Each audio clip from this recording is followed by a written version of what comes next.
Sveika, tautā! Klāt ir ceturtdiena, un es, nestoties uz Jāņiem, esmu šeit, Subaru pasaulē. Nu ko, šodien noteikti daudzi ir pavadījuši, atpūšās pēc Jāņu svētkiem. Daudzi ir iemaukuši dziļi pļavās, izbraukuši vai neizbraukuši, cits jautājums. Šodien varbūt parunāsim, kas ir Subaru plusi, kāpēc tik daudz ir Subaru cienītāji. Priekš tiem, kuri, kā teikt, līdz šim nav pievērsuši uzmanību vai ir atkal iegūši kaut kādu nevēlamu greizu informāciju. Mūsu uzdevums ir jums stāstīt gan par Subaru modeļiem, jo Subariem tomēr brauc Baltijas valstīs ļoti daudz cilvēku. Un arī visiem tiem pārējiem, kuri mīl automobīļus, tas nenāk par skādi. Ko? Saucam Aināru un ejam runāties. Sveiks, Ainār! Prieks tevi redzēt pēc Jāņiem dzīvu un veselu. Čau. Jāņi pagājuši un gan jau Jāņus svinot. Kāds cilvēks pamanīja, varbūt kāda mašīnas uguņa aizbrauc tur, kur mašīnai nevajadzētu braukt.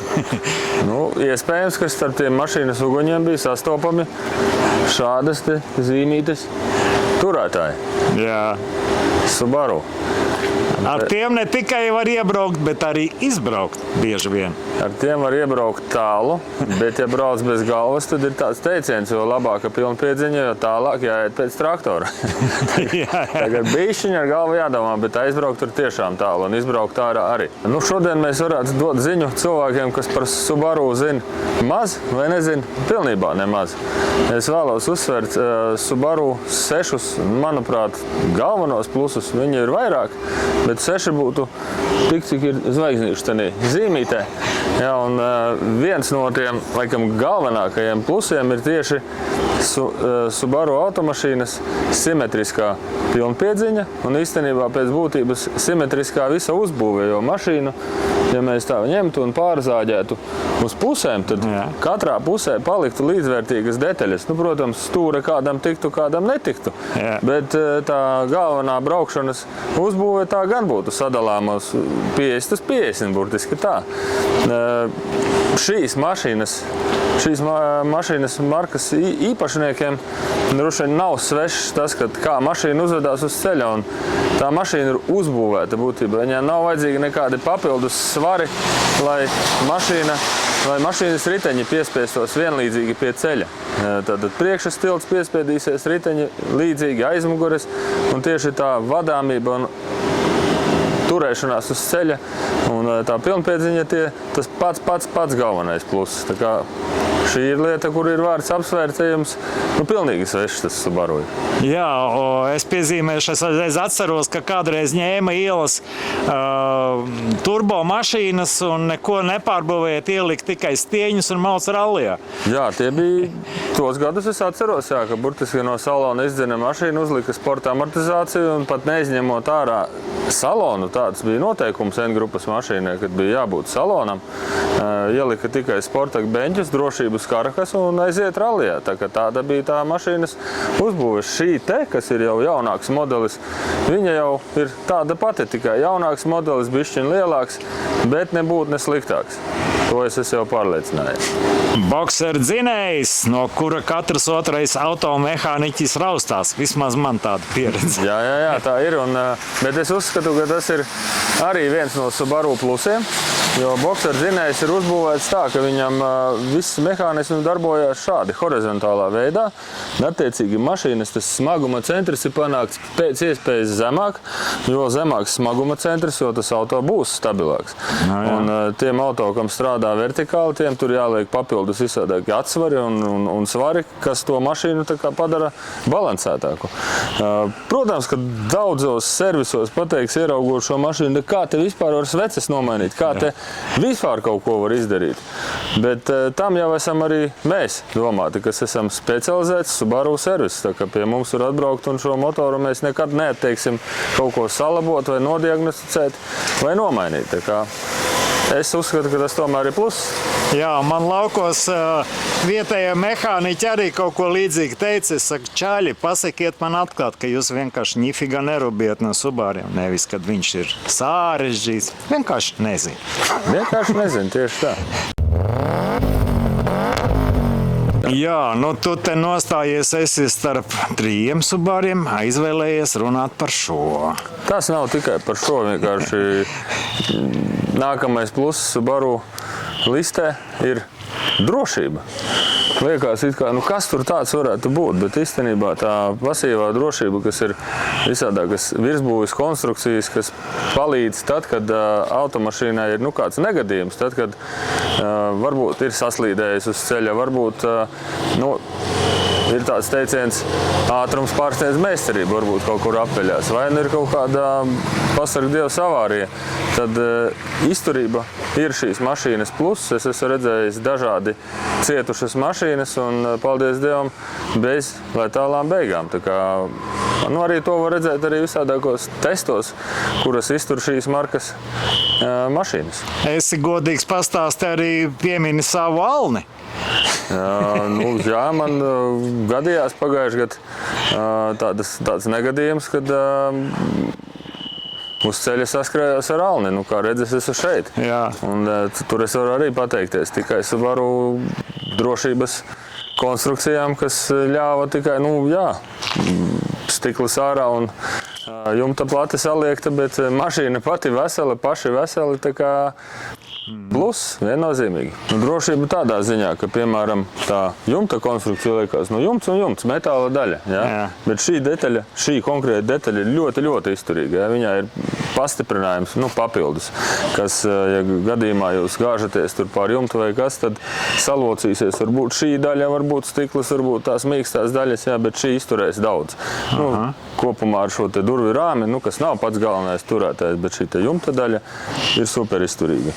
Jā. Tad durvīs iekšā burtiski tā kā sporta mašīnā ir, tāda 2 lielu, bet 3 lielu pirkstu resnumā tāds metāls, duga. Jā, tā kā jums vienkārši iebraucot durvīs, durvis salieksies ap to dugu, bet līdz salonam nenokļūst. Tā kā šīs ir tās lietas, par ko es arī runāju, kas veido to drošību. Protams, arī priekšas un aizmugures konstrukcija, kas ir izveidota tā, kad, ja gadījumā ir mašīnai frontāls trieciens, es arī tādus esmu gadījumus redzējis, tad mašīnas motors un ātrumkārba burtiski nevis ieiet salonā, bet svēlien apakšā zem salona. Jā, ir bijis cilvēkam, tā kā ir laustas kājas vai kas, bet pats svarīgākais – saremontējam kājas, dodamies tālāk. Mašīna, protams, tā bija beigta pa galam, bet viņa bija veikusi savu to drošības īpašību paši galvenu. Kā viena vēl no drošības lietām, kas arī viens no atsevišķi izceļamiem plusiem ir eyesight sistēma, kas ir papildus drošības sistēma, kur mašīnai burtiski nodrošina jums vēl vienu papildus acu pāri. Viens jūs pats skatāties, otrs ar šīm 2 kamerām. Mašīna lasa ceļu, un ja jūs viņu pareizi mākat izmantot, tad viņa gan saglabā distanci, gan arī, ja ir nepieciešams kaut kāda strauja bremzēšana, kur jūs varbūt uzreiz nespējat rēģēt, bet sistēma ir sapratusi, ka jūs pārāk ātri tuvojaties šķērslim un mašīnu, ja nenobremzē, tad piebremzē, pievērš jūsu uzmanību. Ko tu stāstīsi pie šīs te oranžās? Šo oranžo mašīnu varētu pielikt pie tā punkta, kur es gribēju izcelt. Tā ir izturība un ilgmūžība. Ja, tad šis auto ir, labus ceļus redz maz, brauc ar viņu daudz, un mēs varam apskatīties nobraukumu, kas mūsdienu mašīnā varbūt tas arvien retāk būs sastopams. Ja, tad pieņemsim šeit spidometrā. Uz doto brīdi ir 480 000. Es piefiksēšu. Jā, 480 000 iedarbinam, darbojās, nekādas lampiņas nedeg, viss ir. Jā, un mašīna rītā dosies uz apskati. Viņa jau netiek nolikta šeit uz izjaukšanu vai kā citādi. Viņa dosies uz apskati. Un, mums ir daudz tādu eksemplāri sastopami, kam ir 480, 550, ir arī 650 000 nobrauktas mašīnas. Tātad šīs mašīnas cilvēki novērtē, saprot, ka tam auto ir arī jāuztur veselība līdzīgi kā cilvēkam un jāturpina lietot, ja viņš kalpo adekvāti. tas pierādās, kad ar Subaru var ilgi braukt. Jā. Ja jūs turpināsiet mums sekot, tad es mēģināšu jums parādīt nākošajā sērijā, kurš brauc ar šo mašīnu. Ticiet mani, ļoti daudzi šo džeku zina, un viņš tiešām nebrauc pa līdzeniem ceļiem. Lūk, tad vēl viens pluss Subaru markai ir tāds, ka starp Subaru modeļiem ir atrodami daudzpusīgi auto, bet katrā ziņā vairums ir praktiski. Lūk, šis te Subaru VRX STI, jā, tas ir īsts sportinieks. Pa tādu naudu, ko maksā šādas mašīnas, manuprāt, ar tādu veiktspēju, kā ir, grūti būs jums atrast. Pats starp konkurentiem, Evo vairs laikam neražo īsti, bet pat visi teiks uzreiz Evo, bet ar ko šis ir sliktāks? Jā, jūs ar šo arī varat izdarīt superīgas lietas. Oranžais ir tāds auto, ko es uzskatu, ka tas ir tāds praktiskais mazais apvidnieks. Būtībā viņš ir, tas klīrens viņam ir tikpat augsts kā Forester un Outback, apmēram ap 20 cm. Caurgājība ir tāda pati, bāze ir īsāka, attiecīgi viņš ir izveicīgāks, veiklāks. Kaut kāds mīnus ir bagažnieka trūkums, bet šis cilvēks, kas ar šo mašīnu brauc, viņš to trūkumu vēl nav atradis. Turpina braukt un viss ir kārtībā. Subaru Outback, tas jau, protams, ir iegājies tāds Subaru klasika, ja, kā 96. gadā izlaida tā šo modeli, jau sanāk 30 gadus. Viņu ražo, cilvēki novērtē, pērk un paudzēm ilgi brauc. Tā kā šis daudz komentārus neprasa, bet cilvēkiem, kas nav ar Subaru saistīti, tad var pateikt, ka šis laikam ir tāds, kurš dar gan bez ceļiem, gan labi jūties uz ceļa, gan arī nav kauns aizbraukt pie operas. Izskatās labi. Un šitas ir tāds vispār apvienojums visam. Te ir gan sastopams sportiskums iekšā, gan ikdienas praktiskums. Sedena vai universāļa izpildījumā, kā kurš vēlās, tad arī dabon to dzīves telpu iekšā salonā lielāku vai mazāku. Tā kā starp Subaru modeļiem ir sastopami katrai gaumei. Pēc tava stāstījuma tas ir ideāls auto, Subaru? Noteikti nē, bet ir kāds iemesls, kāpēc Subaru lietotāji pēc tam, kad tiek pārdots iepriekšējais Subaru, bieži vien nopērk jaunu Subaru. Jā, interesanti, kāpēc tā notiek, un viņi, cik es zinu, Subaru īpašnieki savā starpā pārdot mašīnas, nevis liek kaut kādos sludinājumos un gaida pircēju. Tā arī ir interesanta sastopama lieta, jo ir Subaru kopiena. Cilvēki, kas brauc ar Subaru, bieži vien arī iepazīstās kaut kādos sajietos, kaut kādos sporta pasākumos, trasēs satiekās. Un tur arī veidojās kontakti, un tad bieži vien tie Subaru nenonāk līdz pārdošanai internetu vietnēs, bet kāds aizsūta WhatsAppā, es savu mašīnu pārdodu. Kāds atbild, es pērku, viss darījums noslēdzies. Jā.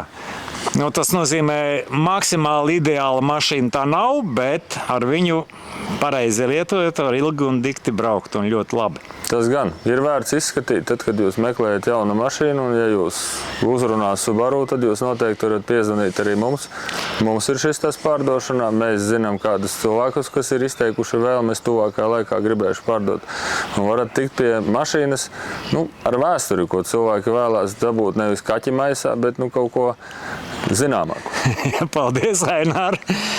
Visi tie, kas uz nākošiem Jāņiem grib dziļi pļavā iebraukt un izbraukt ārā, tad droši sākat interesēties par šiem te automobīļiem, par šīm te foršajām zvaigznītēm.